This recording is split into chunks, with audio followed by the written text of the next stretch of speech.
So guys, I've had to renumber the videos coming out or pre-scheduled because of all that's going on right now. So this is actually the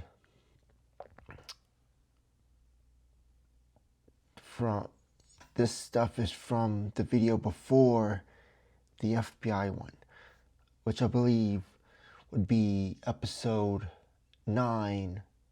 Episode 9 is the last one that shows this. Episode 10, I believe, is the FBI one. So, but I forgot to tell a joke in the last one, so I'm gonna add it here. And then we're gonna go with the topic of this video.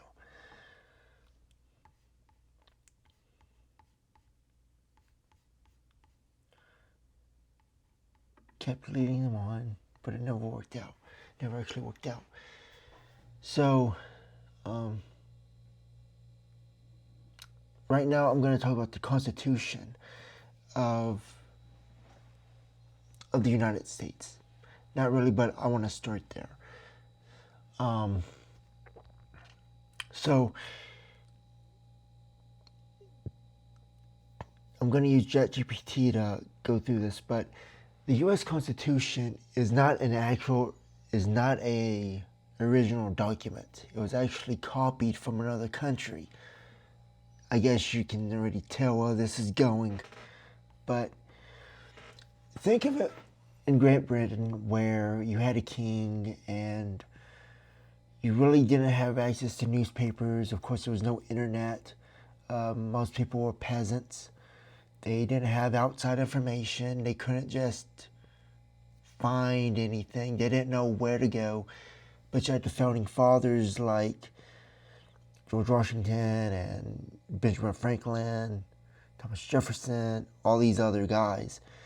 And they were politicians, they were lawyers. They knew how to get information. They knew about global affairs. They knew that thing, which peasants did not have access to. So,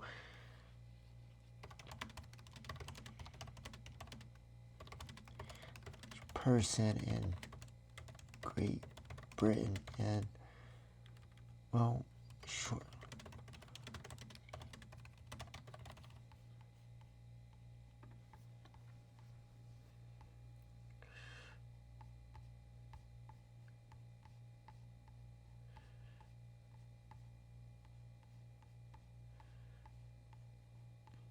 Control politics, law and land, middle class, growing influence.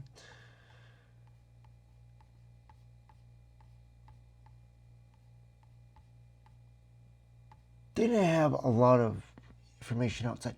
Kind of like how America is today. We don't, even with all the information and all the internet and social media, we don't have a lot of ways to know what's going on outside, across the ocean, besides what is on TV.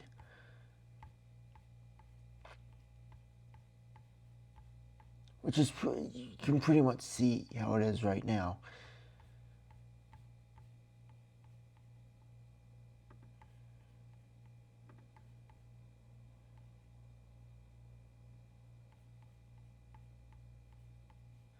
So,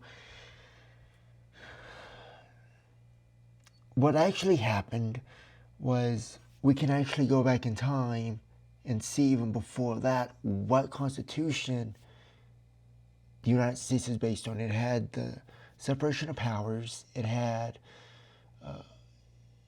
was the first democratic-based constitution. It had the judicial, executive, and the legislative branches of government.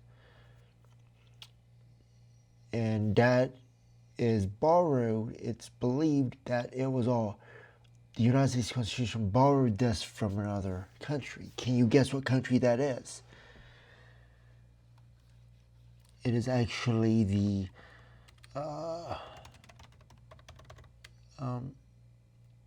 explain the Constitution of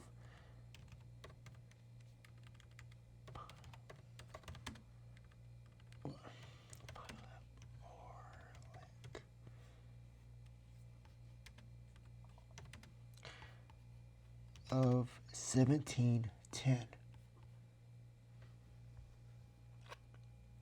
You're going to find this interesting.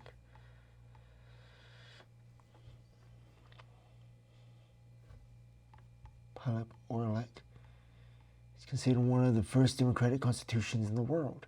It was a legal document written by Pylyp Orlyk, a Cossack leader and hetman of Ukraine in exile. The constitution established a system of government, laws, and rights of the Ukrainian Cossack state, making it a significant early example of constitutional governance. The constitution established three branches of the government, similar to modern democracy: executive, legislative, and judicial.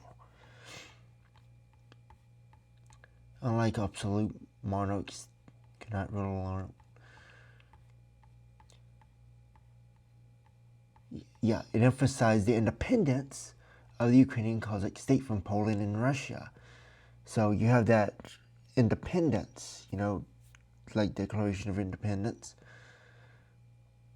which is a separate document from the Constitution, because elections for leader were required.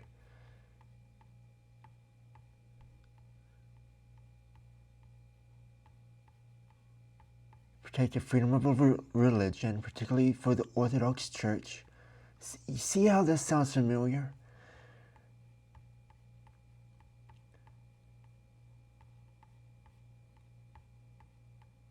Precedes the U.S. Constitution by 77 years and the French Revolution, 1789.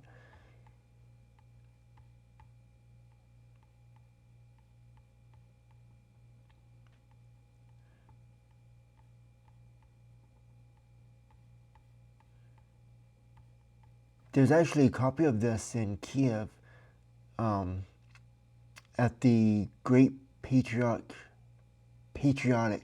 War Museum, which we would call World War II Museum. Russia had occupied Ukraine, making it impossible to implement the Constitution. His government reigned in exile. Today, Ukraine recognizes Pylyp Orlyk's Constitution as a major historical document. 2021, the original copy was displayed in Ukraine to celebrate its 30th anniversary of independence. Yes, I was there, and this was a big deal. It was actually, there was new document and everything, and they actually were talking about they were going to show this at the museum. And I met some people who also read it when I was there, which was shortly after Independence Day. I was there for Independence Day. I mentioned that before. The 30th anniversary. Yes, I was there. Some historians consider it as a precursor to modern democratic ideals, proving that Ukraine had a democratic vision long before many Western nations. The Constitution of Pylyp Orlyk was revolutionary for its time. It proposed freedom. So we were never told that in school and all that. But why I bring this up is because in 2029, in March, is when Zelensky's, if he was elected democratically, that would be his last term.